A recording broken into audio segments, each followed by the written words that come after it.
Jangan lupa like, share, subscribe, dan nyalain lonceng notifikasinya ya. Salam sepak bola, sahabat bola mania.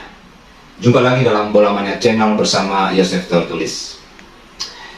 4 tim unggulan sudah menggenggam tiket 8 besar: Belanda, Argentina, Inggris, dan Prancis.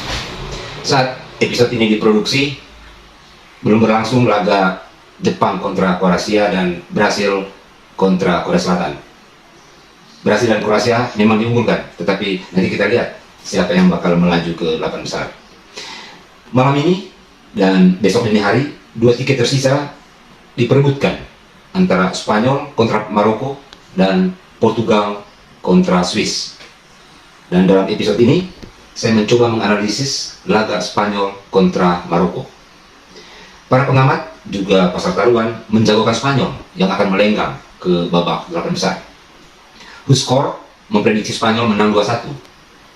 Skor predictor Spanyol menang 3-0 untuk, dan Predict dan Football 5 Star menjagokan Spanyol juga dengan skor 2-1. Rekor pertemuan juga berpihak kepada Spanyol. Tim Matador menang 2 kali dan sekali seri. Tetapi melihat pertemuan terakhir mereka di Piala Dunia 2018 di Rusia yang berakhir seri 2-2, maka duel Spanyol kontra Maroko kali ini bakal berlangsung sangat ketat. Maroko adalah salah satu kekuatan papan atas sepak bola Afrika. Statistik menunjukkan Maroko tak terkalahkan dalam 8 laga terakhir internasionalnya dan mencatat 6 clean sheet dan cuma kebobolan 1 gol dalam 7 laga terakhir. Spanyol memang akan menguasai dan bakal mengontrol jalannya pertandingan, karena itu sudah menjadi filosofi sepak bola tiki-taka khas tim Matador. Dalam filosofi sepak bola tiki-taka ala Spanyol, menyerang dengan menguasai bola sekaligus menguasai lawan. Dan untuk itu caranya adalah dengan melakukan umpan pendek datar tajam, pergerakan pemain yang dinamis, dan menuntut semua pemain dalam hal kejelian, kreativitas, dan sentuhan 1-2 secara cepat dan akurat. Filosofi dan konsep dasar permainan tiki-taka diterapkan oleh Johan Cruyff, asal Belanda, saat menukangi Barcelona pada periode 1988-1996. Gaya ini terus dikembangkan di bawah pelatih asal Belanda lainnya saat menukangi Barcelona, yaitu Louis van Gaal dan Frank Rijkaard, dan kemudian diadopsi oleh tim-tim atau klub-klub lain La Liga Spanyol.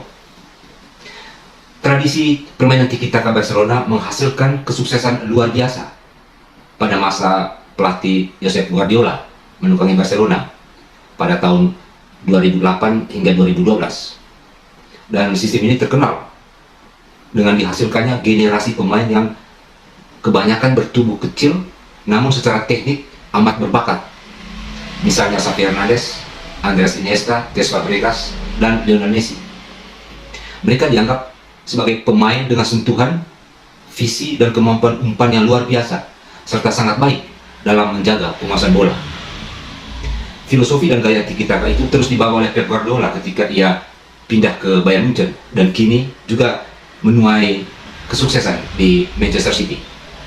Mencermati kesuksesan besar Barcelona bersama Iniesta, Xavi, Fabregas, dan Messi yang diotaki oleh Pep Guardiola, Spanyol membuat keputusan radikal yang menarik pada tahun 2006 bahwa tim Matador harus mengembangkan filosofi dan gaya tiki-taka.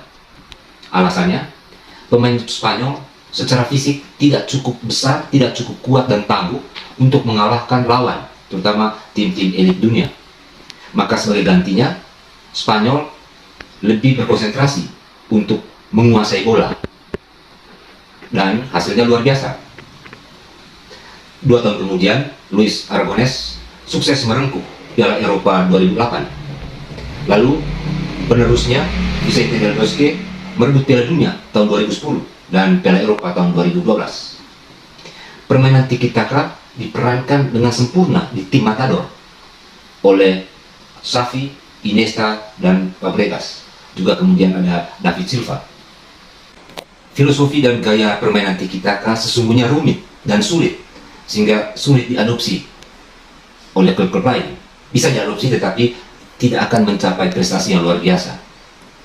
Hal ini disebabkan karena ketika Barcelona maupun tim Spanyol sukses meraih prestasi besar, di sana ada beberapa pemain yang menjadi otak atau maestro permainan tiki-taka di lapangan, terutama dalam diri Xavi Hernandez dan Iniesta. Buktinya Spanyol gagal di Piala Dunia 2014 dan 2018. Begitu juga di Piala Eropa. Jadi filosofi dan gaya tiki-taka Spanyol bisa berjalan efektif, artinya berbuah prestasi besar ketika ada dua maestro lapangan yang bekerja, dan itu ada pada diri Iniesta dan Xavi Hernandez. Pertanyaannya, apakah ada pemain yang memiliki kualitas mendekati Xavi dan Iniesta dalam skuad Luis Enrique di timnas Spanyol di Piala Dunia 2022 ini? Luis Enrique menyadari itu. Itu sebabnya sejak awal ia mengembangkan filosofi dan gaya tiki-taka di timnas Spanyol agak berbeda dengan era sebelumnya. Enrique menyadari kalau dalam skuad yang dimilikinya tidak ada otak yang bisa memerankan tiki-taka secara sempurna. Di sana tidak ada Xavi Hernandez dan Iniesta. Ia pun lalu mengembangkan konsep yang lebih pragmatis sesuai dengan skuad yang dimilikinya, yaitu berusaha tetap menguasai bola dengan cara main tiki-taka, tetapi dikombinasikan dengan taktik direct ball, bola langsung ke striker sentral, striker tengah, ataupun ke kedua striker sayap. Tidak harus berlama-lama berputar di sisi lapangan. Bola sesekali memang dikuasai dan kemudian dimainkan secara dinamis di tengah lapangan, tetapi sesekali dikombinasikan dengan bola langsung dari belakang ataupun dari tengah ke striker sentral ataupun kedua penyerang sayap. Di sisi lain, Luis Enrique membangun tim Matador dengan generasi baru.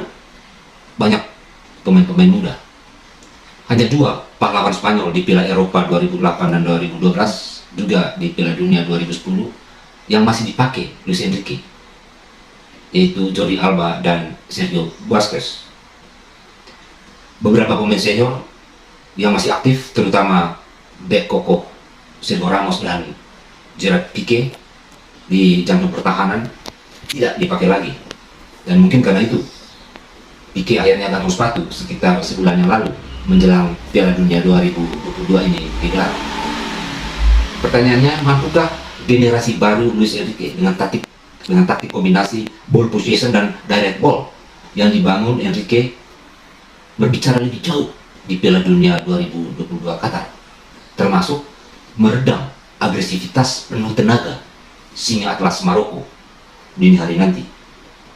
Yang pasti, Maroko mengusung ambisi besar mencetak sejarah lolos ke babak 8 besar. Dihuni pemain-pemain berbakat plus keunggulan dalam kecepatan dan kekuatan fisik, Hakim Ziyech dan kawan-kawan akan berusaha memutus mata rantai permainan tiki-taka tim Matador dan merancang counter attack yang cepat ke jantung pertahanan lawan. Dengan taktik seperti itu, mereka tentu ingin mengulangi kisah sukses Jepang ketika menghempaskan tim Matador 2-1. Sahabat bola mania, sampai di sini dulu. Sampai jumpa di episode selanjutnya. Salam sepak bola.